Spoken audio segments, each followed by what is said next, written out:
Hey, this is John Avlon, and it's an honor to talk with you all at DemocracyFest. I'm an author, journalist, historian, former editor-in-chief of the Daily Beast, and CNN anchor analyst, and a recent congressional candidate. I ran for office because I was so concerned about the direction of our country, and I wanted to do more than talk about it. But in most of my work, my columns and my books, I have warned against the dangers of hyperpartisanship and polarization. We are reaping the whirlwind right now as a nation because we have indulged those forces for far too long. And if you look back at our founding era, if you look back at the second founding, the post-Civil War period, you will see that our greatest leaders explicitly warned against the dangers of hyperpartisanship and polarization. Written a book about George Washington's farewell address, and in it, he explicitly warned future generations of Americans, that's us, about the forces that had destroyed democracies in the past. And these are ripped out of the headlines. He warned against primarily what we would call hyperpartisanship, what the founders called faction. He said that it had led to the destruction of democracies before, when people started putting the interests of party over the interests of country. He warned also about the dangers of excessive debt, foreign wars, and foreign interference in our domestic politics. All these themes are ripped from the headlines today, but they are things that George Washington warned against in 1796 in a letter to his friends and fellow citizens as he was setting the precedent for the peaceful transfer of power.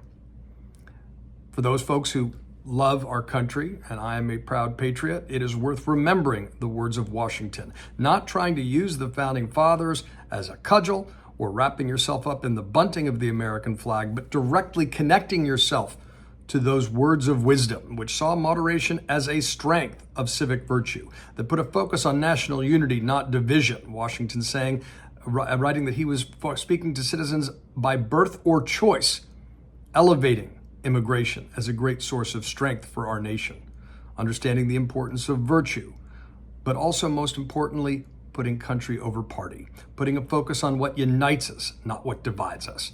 And that's where we're in danger of derailing today. Of course, Abraham Lincoln, a generation later, took upon himself to try to reunite the nation when the worst founders' fears had occurred, our nation degenerating into a great civil war. But Lincoln's lessons of leadership, his commitment to a reconciling form of leadership, are also what we should aspire to today. One of Lincoln's powers was empathy. He believed deeply, even in a great civil war, that he would not demonize the people he disagreed with, even as he fought for change. He understood that moral courage was different than a sense of moral superiority. He once said, "I am not anti-Southerner or anti-South, I am anti-slavery. They are just what we would be in their position." And he understood, while there was no substitute for winning elections and winning a war, that winning the peace required reaching out and building your former enemies back up, insisting on change that would put the nation on a more stable basis by getting rid of the original sin of slavery and removing the threat of secession from any of its defenders.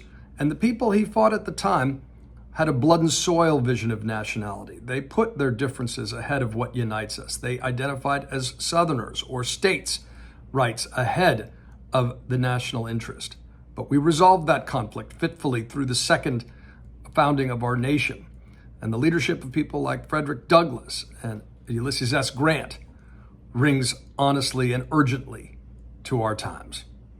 Teddy Roosevelt, who I'm writing a book on right now, also warned about the forces that would divide us, the dangers of the demagogue in American politics, people who would appeal to the mob, turning class against class, trying to wreak violent change, which is why he was such an assiduous reformer. He believed, as I do and many do, that our real political divisions are not between left and right, but between radicals, reactionaries, and reformers. We are called to be the reformers of our time. We need to reclaim the American flag because it belongs to all of us, and we will not let it be used as a partisan weapon. We need to reclaim faith and freedom and fairness away from anyone who would try to claim it as their domestic political ownership. But we also need to make sure that we are setting our sights high for a new era of our politics when this fever breaks, as it will. We are going to need to lead generationally to get past the divisions and the feedback loops and the outrage Olympics that too often preoccupy us. We need to focus on a whole of government effort, really a whole of culture effort, to strengthen American democracy for the 21st century. That has political, economic, and cultural divisions. I've written about them in an essay called the Unum Test with friends of mine, Jonathan Haidt, Maya McGinnis, and Mickey Edwards. The focus is not simply on partisan ideas, but on underlying principles, what can reunite the nation rather than further divide us. We need to press for election reforms, I believe especially open primaries and redistricting reforms, which have so clearly been weaponized and are being weaponized now solely for partisan gain. More competitive general elections will give us more representative results. That's healthy for our democracy. Right now, we've got a screwed up incentive structure that forces our political figures to the extremes, to play to their respective bases instead of reaching out and trying to solve problems in the national interest. But we also need to make sure we are laser focused on rebuilding the middle class. America works best when we have the ballast of a strong and vibrant middle class, and the middle class has been getting squeezed for decades in ways that are frankly unsustainable for our economy. America's based on an opportunity economy, but that means that if you work hard and play by the rules, you get ahead. And that promise has been broken, and we need to restore that promise, really focusing on ways that we can make sure there's equal opportunity in our economy, recognizing that equality of outcomes is unsustainable in a free society. We need to make sure we are getting back building again. That's why I'm a big advocate of the abundance agenda, not just talking about it, but finding ways to actually enact it. Simplification, removing some of the unnecessary overregulation and bureaucratic red tape that particularly burdens small businesses, so we can get back building again, so people can feel faith that when we make changes, they can be seen and felt in our time, so that people feel empowered. And also, we need to focus on reuniting as a nation culturally. Politics is downstream from culture.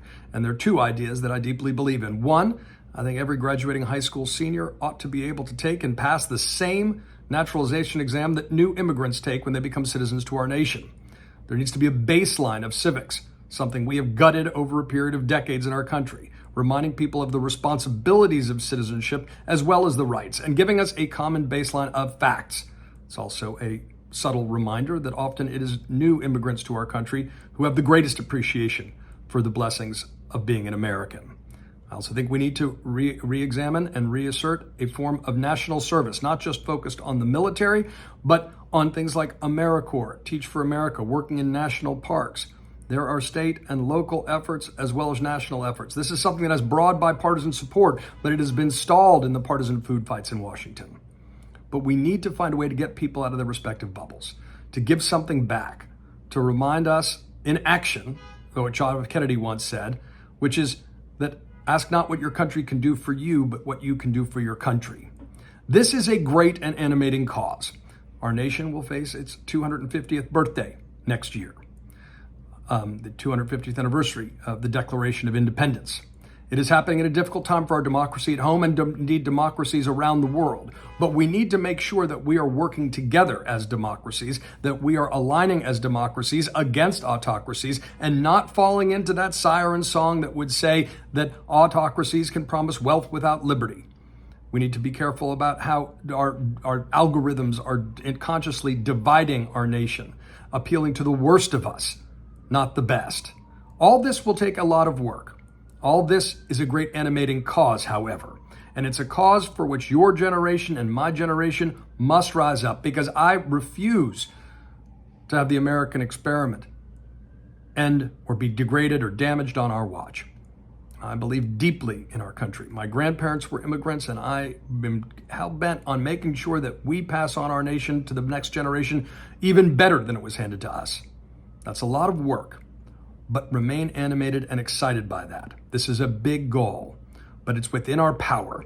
That's the essence of democracy. That's the lesson of our history. So let's go forward together with a new sense of resolve to overcome the forces of poisonous polarization and hyperpartisanship, to reassert what unites us is greater than what divides us, that we are all Americans and all individuals and should be seen through that prism rather than fixating on any of our interesting differences, and that we have a rendezvous with destiny. We have a great cause that we can rally around, which is to strengthen American democracy for the 21st century together.